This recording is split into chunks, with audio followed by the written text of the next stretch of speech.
வணக்கம் மாணவர்களா. இன்றைக்கி நம்ம பார்க்குறது 6ஆம் வகுப்பு கல்வி கண் திறந்தவர் பாடப்பகுதியில் இருக்க மதிப்பீடுகளை பார்க்க போகிறோம். சரியான விடையை தேர்ந்தெடுத்து எழுதுக. பள்ளிக்கூடம் செல்லாததற்கு ஆடு மேய்க்கும் சிறுவர்கள் கூறிய காரணம்: ஊரில் பள்ளிக்கூடம் இல்லை. பசியின்றி என்னும் சொல்லை பிரித்து எழுத கிடைப்பது பசி கூட்டல் இன்றி.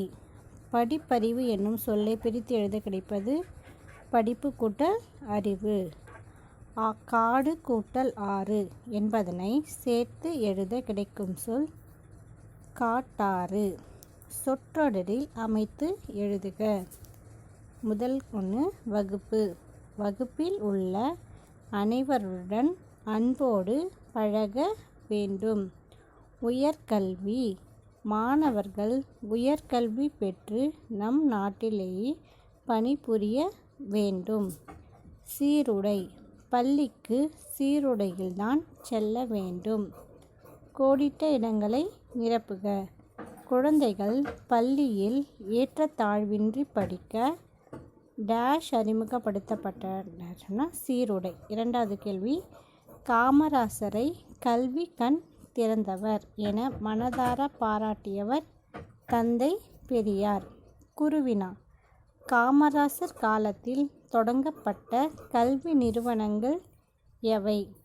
காமராசர் காலத்தில் தொடங்கப்பட்ட கல்வி நிறுவனங்கள் பொறியியல் கல்லூரிகள், மருத்துவக் கல்லூரிகள், கால்நடை மருத்துவக் கல்லூரிகள், ஆசிரியர் பயிற்சி நிறுவனங்கள். இரண்டாவது கேள்வி: காமராசர் முதல்வராக பொறுப்பேற்றதும் கல்விக்காக செய்த முதல் பணி யாது?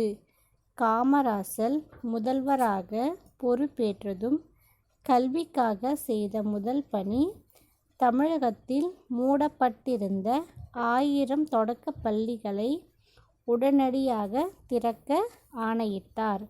மாநிலம் முழுமை அனைவரும் இலவச கட்டாய கல்விக்கான சட்டத்தை இயற்றி தீவிரமாக நடைமுறைப்படுத்தினார். அடுத்து சிறுவினா: காமராசரின் மத்திய உணவு திட்டம் குறித்து எழுதுக. ஆன்சர்: காமராசரின் மத்திய உணவு திட்டம். ஒருமுறை காமராசர் பள்ளி நிகழ்ச்சி ஒன்றில் தேசிய கொடி ஏற்றுவதற்காக சென்றிருந்தார். அப்போது அங்கு ஒரு மாணவன் மயங்கி கீழே விழுந்தான். தண்ணீர் தெளித்து அவனை எழுப்பினார். மயக்கம் தெளிந்த சிறுவனிடம் காமராசர் காலையில் சாப்பிட்டாயா என்று கேட்டார். அவன் எதுவும் சாப்பிடவில்லை என்றான். சாப்பிடாமல் வந்ததற்கு காரணம் கேட்டதில் சாப்பிட எதுவும் இல்லை என்று பதில் கூறினான். இந்நிகழ்விற்கு பிறகு படிக்க வரும் மாணவர்களுக்கு ஒரு வேளை உணவாது வழங்க வேண்டும் என்று முடிவு செய்தார். மாணவர்களின் பசியின்றி படிக்க மத்திய உணவு திட்டத்தை கொண்டு வந்தார். அப்போ மத்திய உணவு திட்டத்தை கொண்டு வந்தவர் காமராசர். அடுத்து சிந்தனை வினா: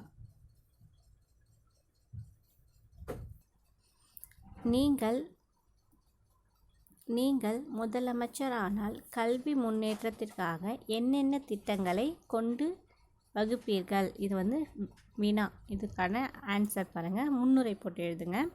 நான் முதலமைச்சரானால் என் பணிகளை நானே செய்வேன் என்பதையும் என்னென்ன திட்டங்களை நிறைவேற்றுவேன் என்பதையும் கூற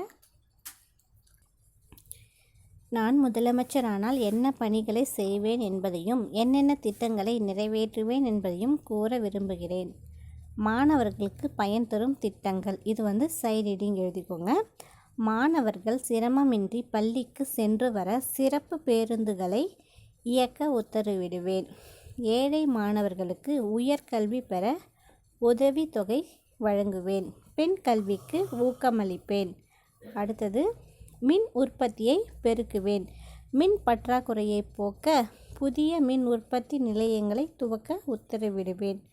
தொழிற்சாலைகளை ஏற்படுத்தி அனைவரும் வேலை வாய்ப்பு அளிக்க விரைந்து செயல்படுவேன். அடுத்து முடிவுரை: உணவு, உடை, உறைவிடம் ஆகியவற்றை அனைத்து மக்களும் பெற்று இன்புற்று வாழ வழிவகை காண்பேன்.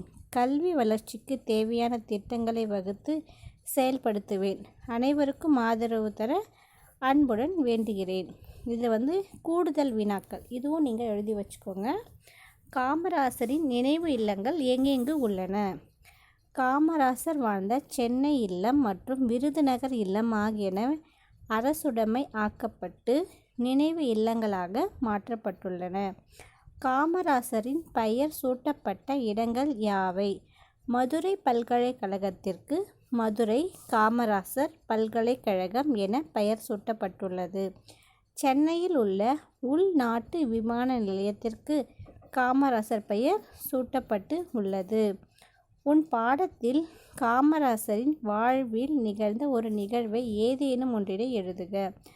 பள்ளி நிகழ்ச்சி ஒன்றில் தேசிய கொடி ஏற்றுமாறு அழைக்க அவரும் எழுந்தார். அவன் அனைவருடன் எழுந்து நின்றார். அப்பொழுது ஒரு மாணவன் மயங்கி கீழே விழுந்தான். அனைவரும் பதற்றமடைந்தனர்.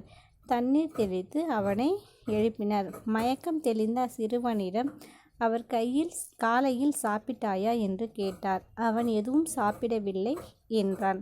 அதற்கு அவர் ஏன் என்று கேட்டார்.